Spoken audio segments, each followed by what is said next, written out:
Hello dear, हमारे channel में आपका स्वागत है। तो आज मैं आपके सामने लेके आई हूँ माइक्रो टीचिंग के अंतर्गत प्रस्तावना प्रश्न को किस प्रकार से प्रेजेंट किया जाता है और किस प्रकार से नोटबुक में लिखा जाता है। तो आइए देखते हैं। सबसे पहले प्रस्तावना प्रश्न कौशल के घटक आ जाते हैं। पहला, प्रस्तावना के प्रश्न पूर्व ज्ञान पर आधारित होने चाहिए। दूसरा, प्रस्तावना के प्रश्न श्रृंखलाबद्ध होने चाहिए। तीसरा, प्रस्तावना के प्रश्न उद्देश्यों के अनुरूप होने चाहिए। चौथा, प्रस्तावना के प्रश्न स्पष्ट एवं विषय वस्तु से संबंधित होने चाहिए।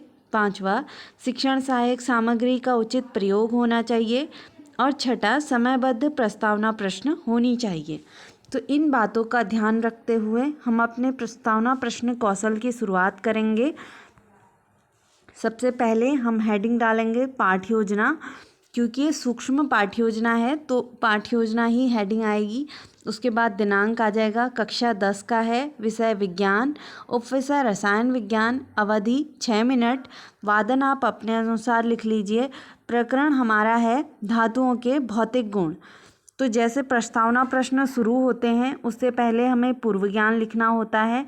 छात्र छात्राएं धातुओं के भौतिक गुणों के बारे में सामान्य जानकारी रखते हैं। उसके बाद हमारे प्रस्तावना प्रश्न शुरू होंगे। तो प्रस्तावना प्रश्न की एक खास बात यह होती है कि ये जिगजैग फॉर्म में होते हैं, यानी कि पहला जो प्रश्न होगा उसका जो उत्तर हमें छात्र छात्राओं से प्राप्त होगा उस उत्तर का प्रयोग हमें दूसरे प्रश्न में करना होगा। तो आइए देखते हैं। सबसे पहले पहला प्रश्न, स्कूल में छुट्टी के समय क्या बजाई जाती है? तो छात्र छात्रा उत्तर करेंगे घंटी। दूसरा प्रश्न घंटी को लेकर होगा, घंटी किस किस चीज़ से मिलकर बनी होती है?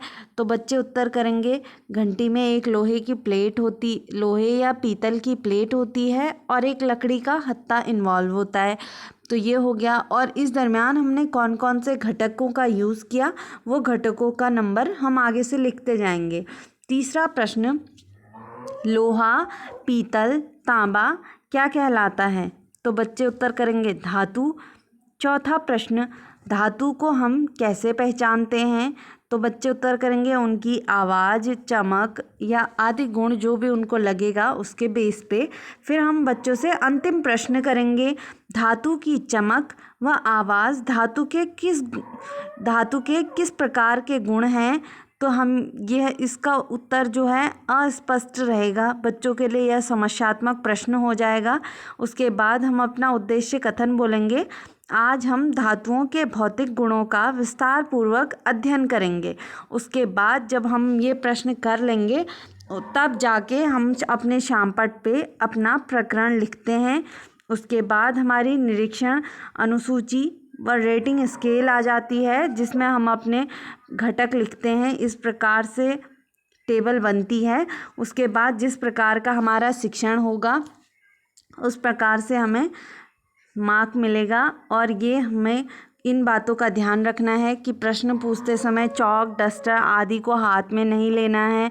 छात्र छात्राओं को नाम से पुकारना है। प्रश्न पूछते समय मुस्कुराना नहीं है और उद्देश्य कथन सही से कहना है। तो मैं आशा करती हूँ कि आपको सूक्ष्म पाठ्य योजना पसंद आई होगी। अगर आपको हमारी सूक्ष्म पाठ्य योजना पसंद आई तो प्लीज़ हमारी वीडियो को लाइक कीजिए, ज़्यादा से ज़्यादा शेयर कीजिए और हमारे चैनल को सब्सक्राइब कीजिए। धन्यवाद।